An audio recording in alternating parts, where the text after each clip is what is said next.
hidup sedang baik-baik saja, pekerjaan berjalan, hubungan terasa stabil, tubuh relatif sehat, tidak ada konflik besar yang perlu dipadamkan.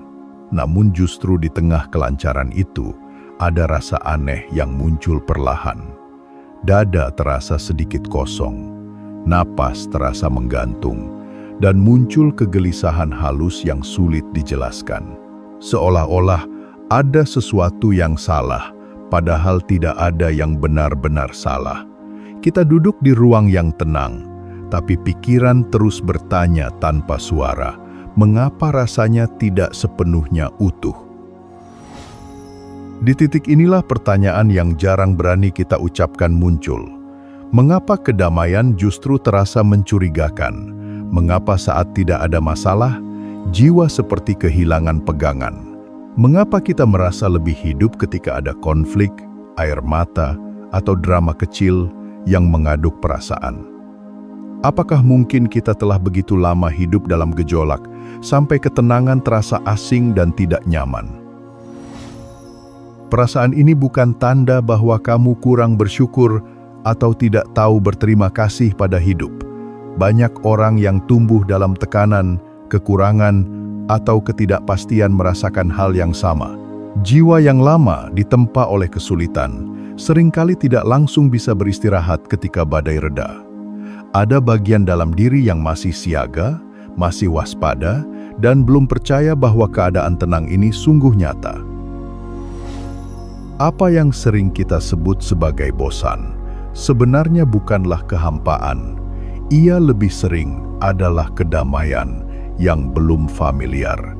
Ketika hidup tidak lagi dipenuhi lonjakan emosi, tubuh dan pikiran seperti kehilangan referensi. Tidak ada yang perlu dikejar, tidak ada yang perlu diselamatkan, dan tidak ada yang perlu diperjuangkan secara emosional. Dalam kekosongan itulah kita salah menamai damai sebagai hampa. Tanpa kita sadari, sistem dalam diri bisa membangun pola candu. Bukan candu pada kebahagiaan, tetapi candu pada kesedihan, kecemasan, dan ketegangan yang terasa lebih dikenal. Kesedihan memiliki tekstur yang jelas, dramatis, dan intens, sementara kebahagiaan yang tenang terasa datar. Karena familiar, penderitaan sering terasa lebih aman dibanding ketenangan yang belum terpetakan. Disinilah konflik batin itu muncul. Secara sadar kita berkata ingin bahagia, ingin hidup damai, ingin tenang. Namun di lapisan bawah sadar, ada kebutuhan untuk tetap berada di zona yang dikenal, meski menyakitkan. Ada bagian diri yang merasa kehilangan identitas ketika tidak sedang berjuang. Keinginan dan kebiasaan saling bertabrakan dalam diam. Video ini bukan untuk menghakimi atau memaksa perubahan. Justru sebaliknya, ini adalah undangan untuk mengamati pola ini dengan rasa ingin tahu dan kelembutan. Tidak ada yang rusak dalam dirimu. Tidak ada yang salah dengan rasa aneh itu. Yang ada hanyalah sistem yang sedang belajar cara hidup baru setelah lama bertahan dalam mode bertahan hidup. Untuk memahami ini lebih dalam, kita perlu sedikit menengok cara kerja otak dan tubuh. Mengapa bagian terdalam diri kita bisa memusuhi ketenangan, dan mengapa rasa damai justru memicu alarm yang tidak perlu. Dari sini, kita akan mulai melihat bahwa apa yang kita kira kelemahan sebenarnya adalah mekanisme lama yang belum diperbarui. Otak manusia tidak diciptakan untuk membuat kita bahagia. Ia diciptakan untuk membuat kita bertahan hidup. Tugas utamanya adalah memprediksi, mengenali pola, dan memastikan kita tetap aman berdasarkan pengalaman masa lalu. Aman dalam bahasa otak purba bukan berarti damai atau nyaman, tetapi berarti dikenal dan bisa diprediksi. Apapun yang sering terjadi akan dicatat sebagai peta keselamatan, meskipun peta itu dipenuhi luka. Disinilah konsep homeostasis bekerja. Tubuh dan pikiran selalu berusaha kembali ke kondisi emosional yang dianggap normal. Normal bukan berarti sehat, normal hanya berarti biasa. Jika sepanjang hidup kita terbiasa cemas, tegang, atau sedih, maka kondisi itulah yang akan dijaga oleh sistem saraf.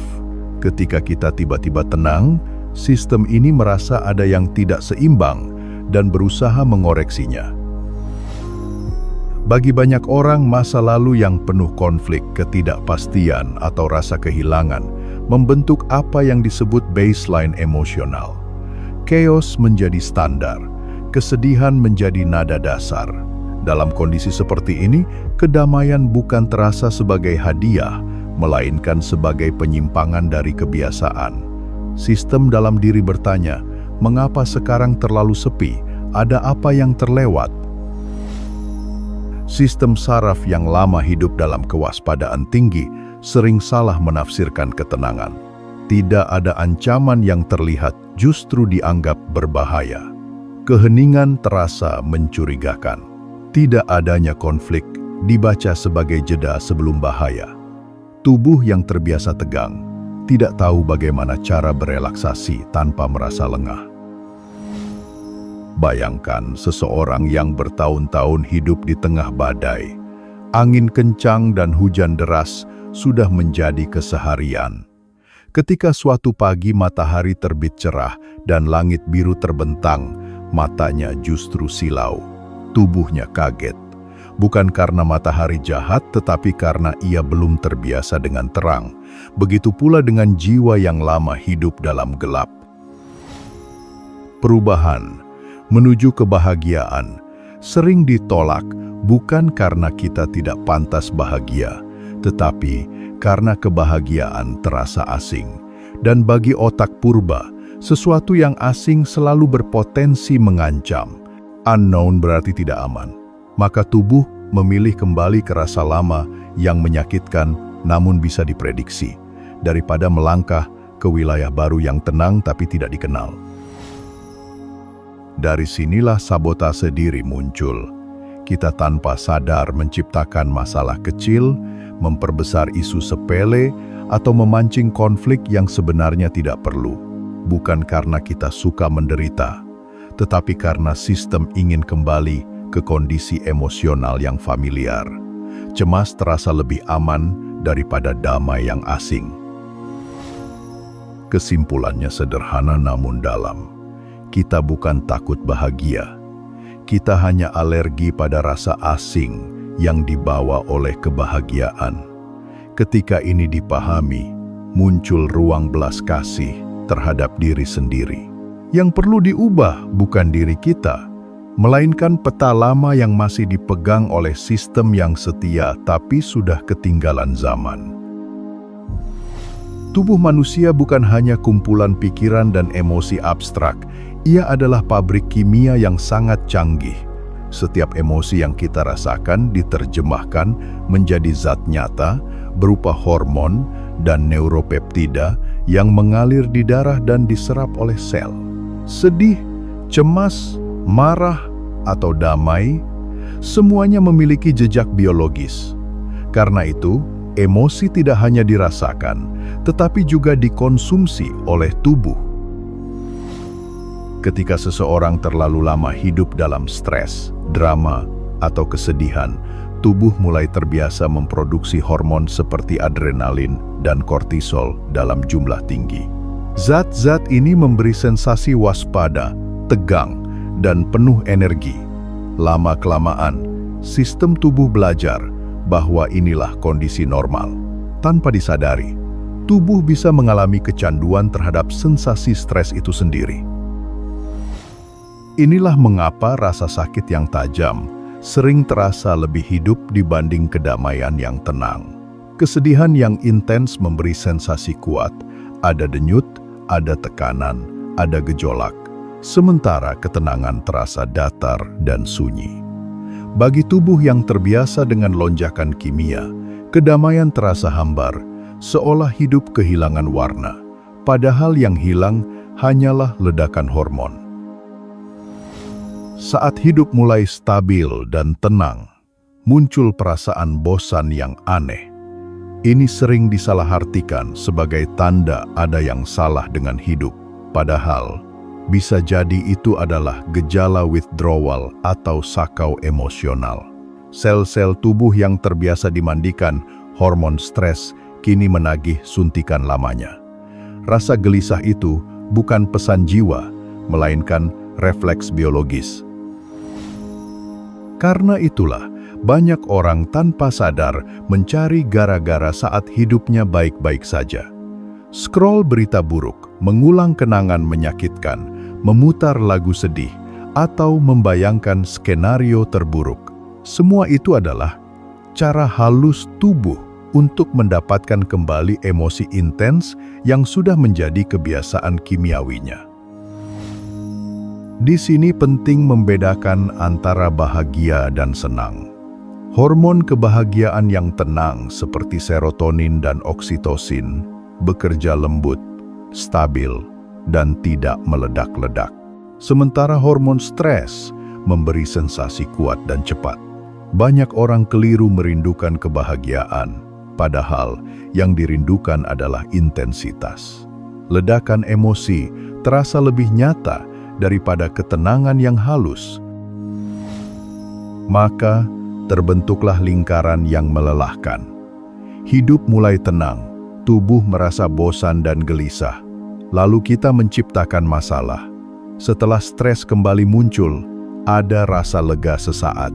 Namun, setelah itu datang penyesalan dan kelelahan. Siklus ini berulang, bukan karena kita lemah, tetapi karena tubuh belum belajar bentuk kenikmatan yang baru. Kesadaran somatik mengajak kita melihat ini dengan jernih. Saat dada terasa sesak atau gelisah muncul di tengah ketenangan, itu bukan kebenaran tentang hidupmu. Itu hanyalah impuls biologis yang lewat. Ia bisa diamati, dirasakan, dan dilepaskan. Ketika kita berhenti menganggapnya sebagai perintah, tubuh perlahan belajar bahwa kedamaian tidak berbahaya. Selain tubuh dan otak, ada satu lapisan lain yang sering luput kita sadari, yaitu identitas yang dibangun oleh ego. Ego menyukai cerita, peran, dan konflik. Ia ingin menjadi tokoh utama dalam sebuah drama kehidupan. Dan seperti semua cerita besar, tokoh utama hampir selalu memiliki masalah, luka, dan rintangan yang harus dilawan. Tanpa konflik, ego merasa kehilangan panggung. Dalam banyak kasus, penderitaan perlahan berubah menjadi identitas. Kita mengenal diri sebagai orang yang kuat karena menderita, sebagai penyintas, sebagai pejuang. Identitas ini memberi makna dan arah. Namun ketika penderitaan mulai mereda, ego kebingungan. Jika aku tidak sedang terluka atau berjuang, lalu siapa aku? Budaya kita pun sering ikut memperkuatnya. Kesedihan kerap dipersepsikan sebagai tanda kedalaman, kepekaan, atau kecerdasan emosional. Melankoli dirayakan sebagai sesuatu yang artistik dan bermakna. Sebaliknya, kebahagiaan yang tenang sering dianggap dangkal, biasa, bahkan naif. Tanpa sadar, kita belajar mencintai luka karena luka membuat kita merasa istimewa. Di balik semua itu, tersembunyi ketakutan yang sangat manusiawi. Takut menjadi biasa, takut hidup terasa datar, takut kehilangan ciri khas yang selama ini membedakan kita dari orang lain. Ego berbisik bahwa hidup yang damai berarti hidup tanpa cerita, tanpa keunikan, tanpa nilai jual. Maka kesedihan dipertahankan sebagai bukti kedalaman diri. Ada pula lapisan validasi eksternal. Saat kita sedih atau sakit, perhatian dan kasih sayang sering mengalir lebih deras. Orang mendengarkan, merangkul, dan peduli.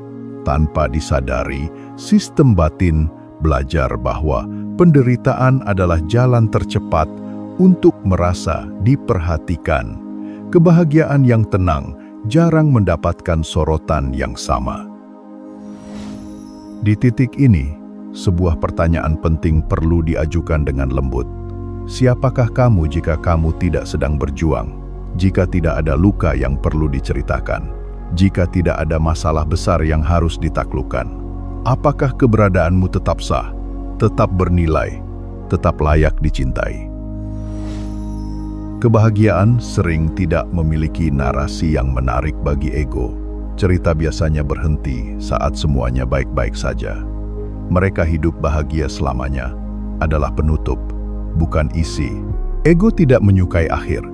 Ia hidup dari konflik yang terus berjalan. Maka kedamaian terasa seperti kekosongan cerita. Padahal di sanalah kehidupan yang sesungguhnya berlangsung. Bagian ini mengajak kita untuk berani melepaskan label lama, bukan dengan melawan ego, tetapi dengan melihatnya. Identitas sebagai orang yang menderita pernah membantu kita bertahan. Namun kini, mungkin saatnya membangun identitas baru, bukan di sekitar luka, melainkan di sekitar kedamaian yang tidak perlu dipamerkan. Ada satu pola halus yang sering muncul justru saat hidup terasa paling ringan. Ketika tertawa datang tanpa beban, ketika hati terasa lapang, muncul bisikan sunyi di dalam dada. Seolah ada suara yang berkata, "Jangan terlalu senang, nanti ada yang hilang." Ini adalah momen ketika kita menunggu sepatu lain jatuh, yakin bahwa kebahagiaan hanyalah jeda singkat sebelum sesuatu yang buruk terjadi. Fenomena ini bukan pesimisme tanpa sebab. Ia adalah mekanisme pertahanan. Dengan tetap sedikit cemas atau sedih, kita merasa memegang kendali. Logikanya sederhana. Jika aku tidak terlalu berharap, aku tidak akan terlalu sakit saat kehilangan.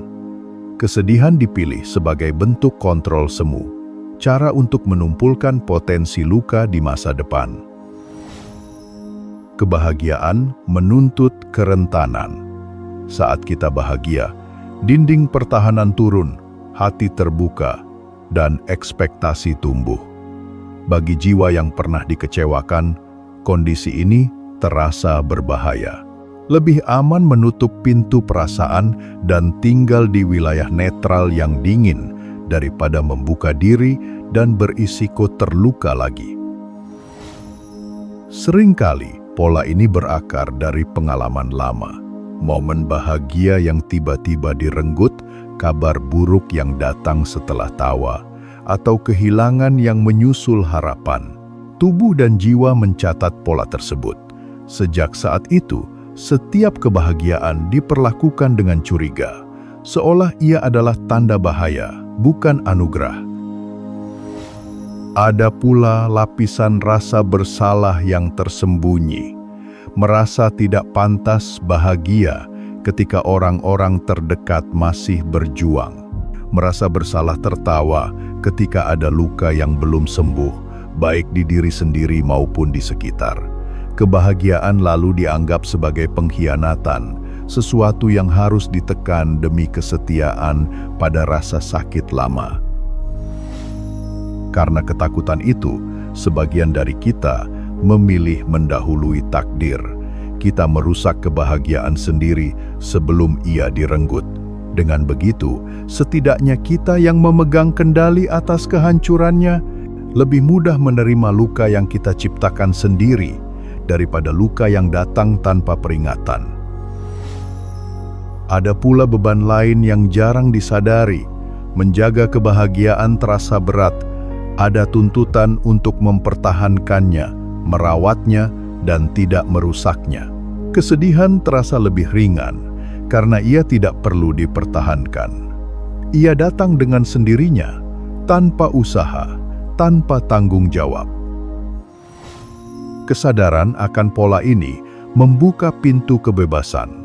Ketakutan ini pernah melindungi kita, namun kini ia menjadi tembok yang menutup cahaya. Dengan melihatnya sebagai mekanisme lama, Kita mulai berani berdiri di bawah matahari, meski dengan mata yang masih belajar menyesuaikan terang. Dalam pandangan spiritual yang lebih dalam, ada jebakan halus bernama dualitas. Kita terbiasa membagi hidup menjadi bahagia dan sedih, naik dan turun, terang dan gelap. Padahal keduanya hanyalah tamu yang datang dan pergi. Di balik semua itu, ada sesuatu yang tidak berubah, tidak berisik, dan selalu hadir. Itulah kedamaian, latar belakang sunyi tempat semua emosi muncul, lalu lenyap. Kedamaian sejati memang tidak heboh. Ia tidak berteriak, tidak mengguncang, dan tidak menuntut perhatian. Ia hadir seperti ruang kosong yang penuh, hening namun menopang segalanya. Karena terlalu sunyi, ego sering salah menilainya sebagai kehampaan, padahal justru di sanalah kepenuhan yang tidak bergantung pada apapun ditemukan. Rasa bosan yang sering kita hindari sebenarnya adalah pintu gerbang. Ketika tidak ada lagi distraksi, drama, atau pelarian, kesadaran mulai berhadapan dengan dirinya sendiri. Jika kita tidak buru-buru lari, tidak segera mengisi kekosongan itu, perlahan kita akan bertemu dengan diri yang lebih dalam, jiwa yang selama ini tertutup oleh kebisingan.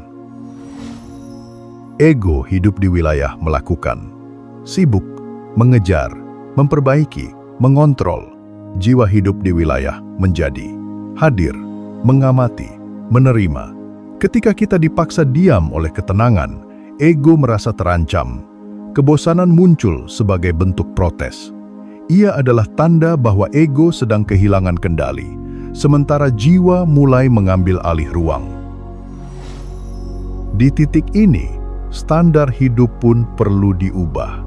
Selama ini, kita mengukur kualitas hidup dari intensitas emosi. Semakin tinggi naik turunnya, semakin terasa hidup. Perspektif spiritual mengajak kita beralih ke kualitas kesadaran. Seberapa hadir kita, seberapa dalam kita merasakan tanpa reaksi berlebihan. Hidup yang tenang bukan miskin rasa, ia kaya makna. Latihan utama di sini adalah netralitas batin. Menjadi pengamat. Saat keinginan untuk sedih muncul, kita tidak melawannya dan tidak pula menuruti. Kita melihatnya seperti awan yang melintas, tidak perlu diusir, tidak perlu dipegang. Dalam posisi ini, kita tidak lagi diperbudak oleh dorongan lama.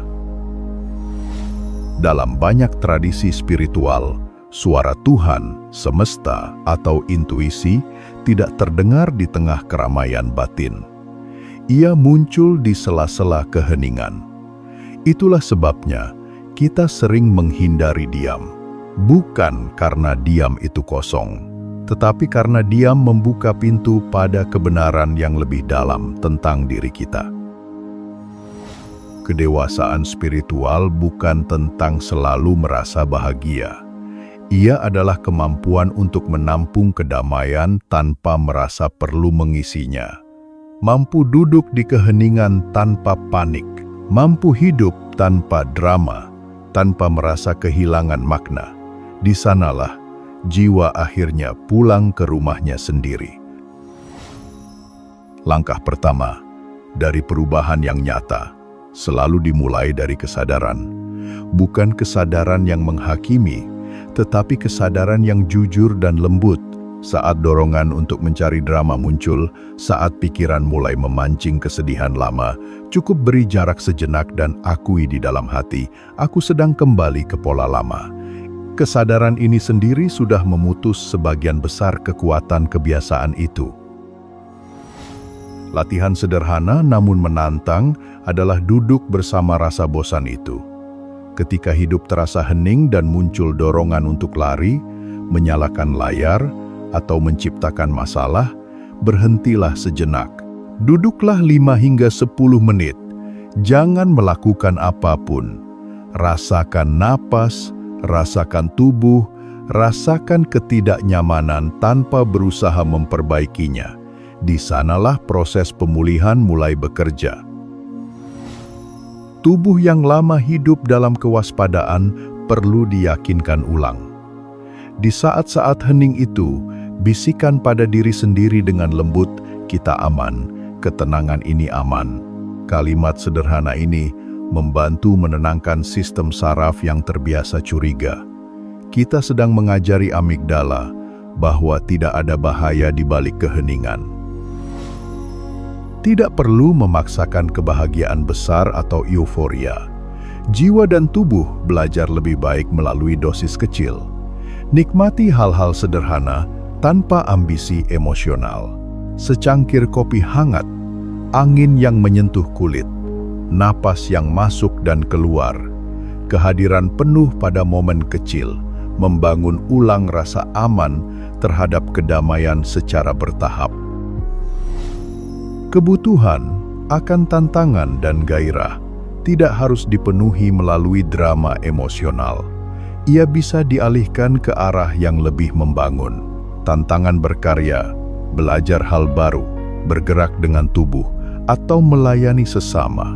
Energi yang dulu dihabiskan untuk konflik batin bisa menjadi bahan bakar untuk pertumbuhan yang tenang namun bermakna. Akan ada hari-hari ketika kerinduan pada kesedihan kembali muncul. Itu bukan kegagalan. Itu adalah bagian dari proses belajar. Jangan membenci diri sendiri karenanya. Cukup sadari, tarik napas, dan kembali ke kehadiran. Setiap kali kita kembali sadar, jalur lama melemah dan jalur baru menguat. Pada akhirnya, hidup bukan tentang menyingkirkan kesedihan sepenuhnya. Hidup adalah tentang memperluas ruang batin agar mampu menampung kedamaian. Kedamaian memang terasa membosankan bagi ego, tetapi ia adalah tanah subur tempat jiwa berakar dan bertumbuh. Di sanalah penyembuhan sejati berlangsung. Semoga melalui refleksi ini, hatimu menjadi sedikit lebih lapang. Jika kamu merasa tersentuh, bagikan pengalamanmu di ruang komentar sebagai bentuk kehadiran, bukan pengakuan. Dan semoga setiap jiwa yang mendengarkan diberi keberanian untuk tinggal di keheningan, serta diberi ketenangan untuk pulang ke dirinya sendiri.